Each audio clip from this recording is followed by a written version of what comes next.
야외에 배우실 때 친구들 데려오셔도 좋아요. 친구들 전도하기 딱 좋은 시간입니다. 네.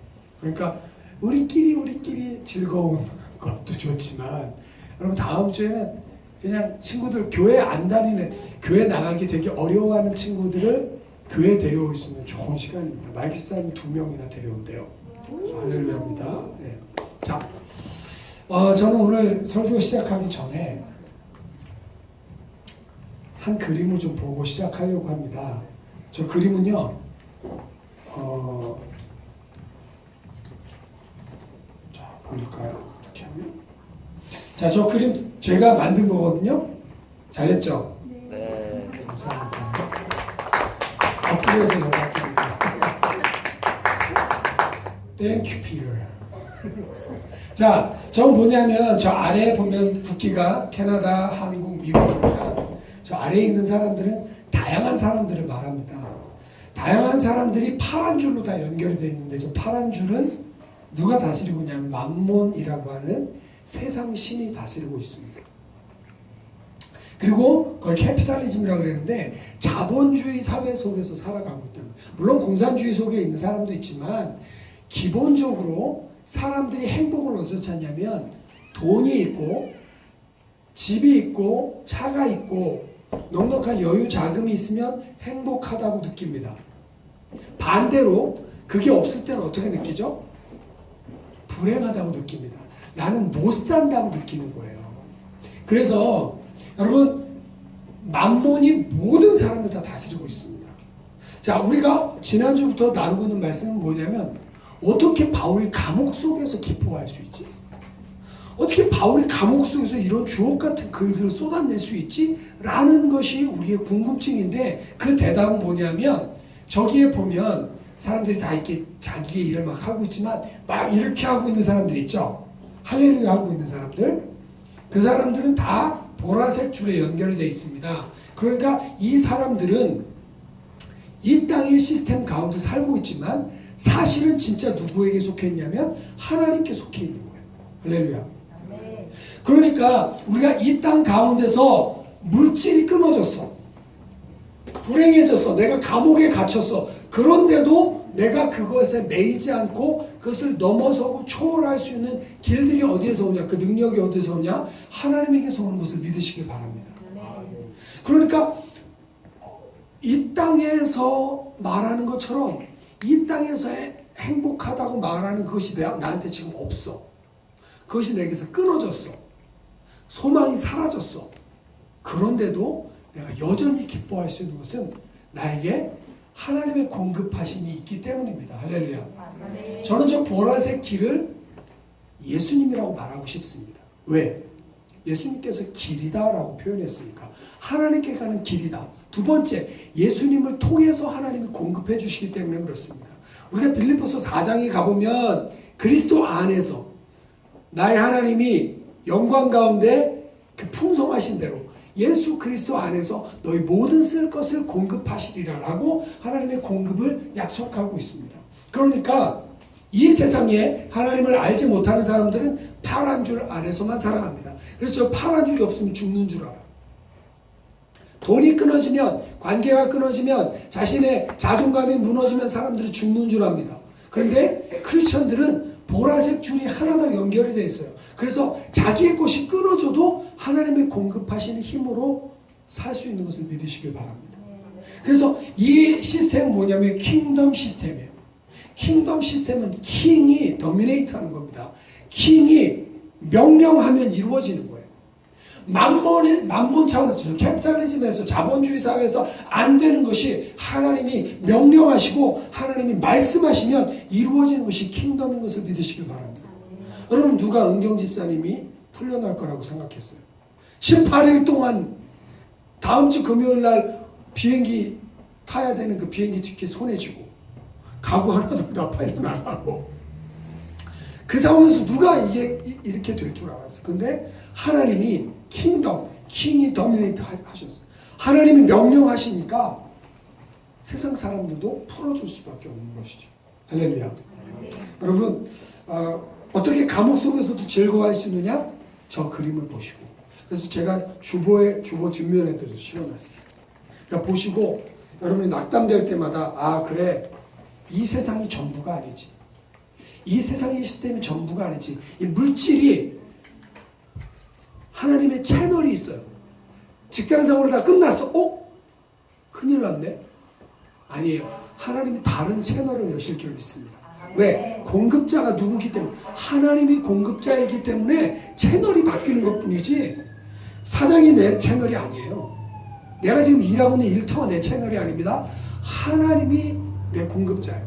그래서 채널은 바뀌지만 하나님은 여전히 공급할 것을 믿으시길 바랍니다.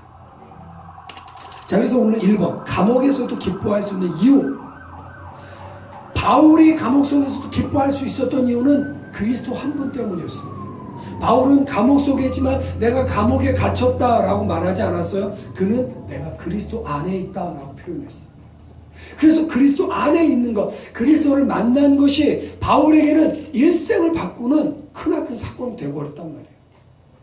그가 예수 믿는 사람들을 잡아서 핍박하고 옥에 가두고 죽는데 넘겨주고자 다마스커스로 가는 그 길에서 예수 그리스도를 만납니다.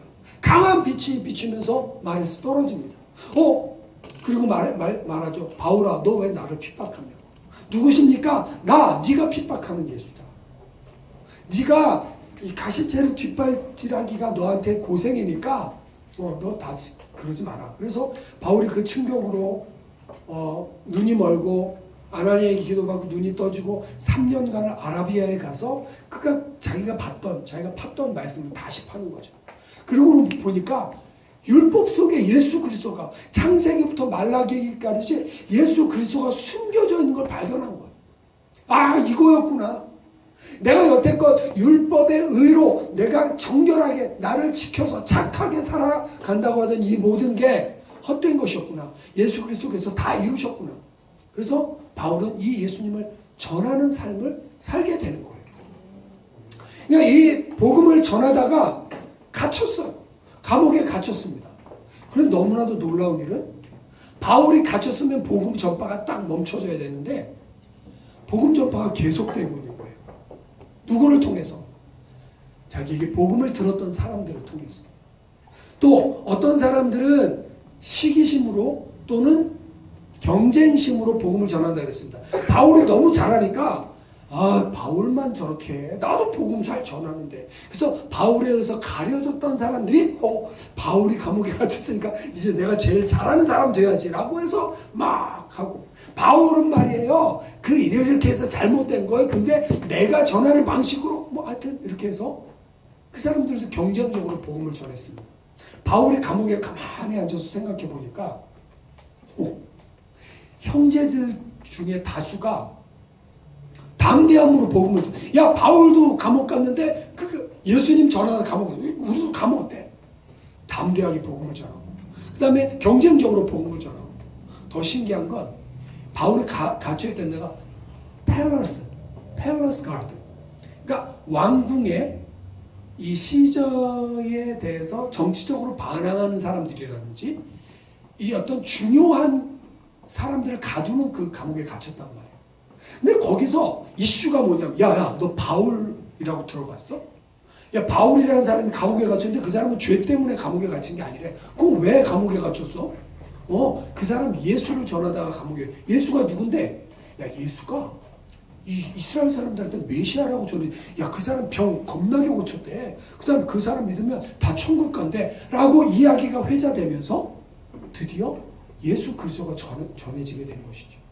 그러니까 바울은 감옥에 앉아서 찾아오는 사람들에게 복음을 전하고 밖에 있는 형제들이 복음을 전하고 경쟁적으로 전하든 어쨌든 그리스도가 전해지니까 난 너무너무 기뻐한다라고 기쁨의 이유를 밝히고 있는 것입니다. 만세 삼창하고 가겠습니다. 시작! 만세! 만세! 만세! 쭉 드시면서 자, 1번.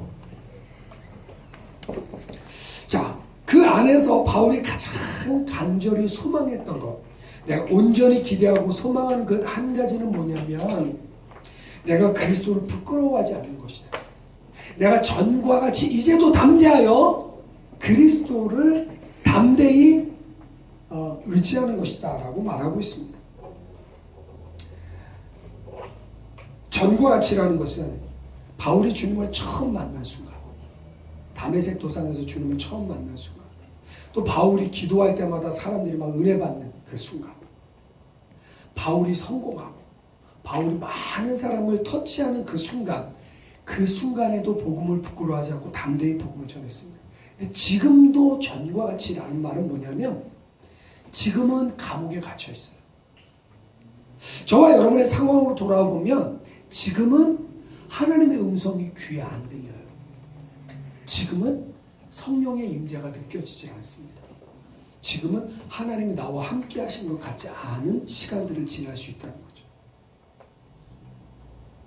여러분, 우리가 항상 좋을 수는 없습니다. 항상 좋을 수는 없는데 우리가 바닥에 내려간 그 순간에 잊지 말아야 될 것은 하나님이 여전히 나를 사랑하고 계시고 하나님이 여전히 나를 위한 좋은 계획을 가지고 계시다는 거예요. 바울은 자기가 감옥에 갇혀있지만 어떤 면에 있어서 우리의 상황으로 놓고 볼 때 하나님의 음성이 들리지 않고 하나님 나와 함께 하시지 않는 것 같고 하나님 나를 버린 것 같은 그런 필링이 오는 그 순간이지만 그런 나는 여전히 하나님 안에서 담대함을 지니고 있다라고 바울은 표현하고 있는 것입니다. 여러분, 급할 때 하나님 앞에 기도하는 것보다 급하지 않을 때 미리 기도해 두는 게 더 좋습니다. 아멘? 새벽 예배를 왜 하냐? 새벽 예배는 목사님 저 요즘 기도할 거 별로 없어요. 공부도 잘 되고요. 취업도 잘 되고요. 돈도 잘 벌고요. 친구 관계도 잘 좋아요. 다 좋아요. 근데 그 사람이 항상 그런가요? 아닙니다. 퉁 하고 갑자기 인생에 어려운 일이 닥칩니다.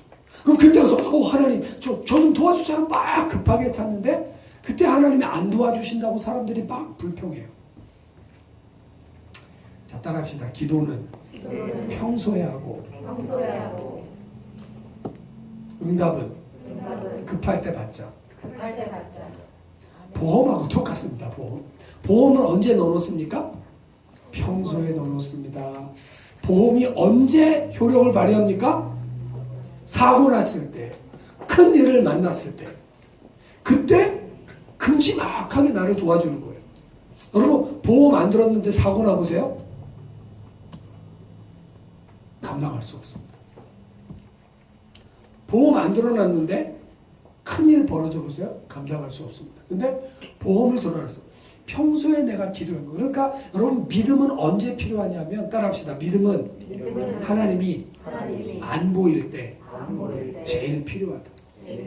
하나님 눈에 보이는 그 순간에 믿음 없어도 돼요. 왜? 믿음 없어도 하나님 시퍼렇게 살아계신데 구름기도 불기둥이 있는데. 근데 아무것도 없는 것 같은 그 순간에 내가 하나님을 의지하고 서 있는 그 믿음을 하나님 귀히 보시는 줄 믿습니다. 히브리서 말씀, 하나님께 나아가는 자는 반드시 그가 계신 것과 또한 그가 자기를 찾는 자들에게 상 주시는 이심을 믿어야 할지니라. 그러니까 바울은 내가 지금도 내가 전과 같이 이제도 담대해서 내가 하나님을 의지하기를 원한다라고 표현하고 있는 것입니다. 그래서 그가 4장 11절, 12절에 말하는 것은 죄송합니다.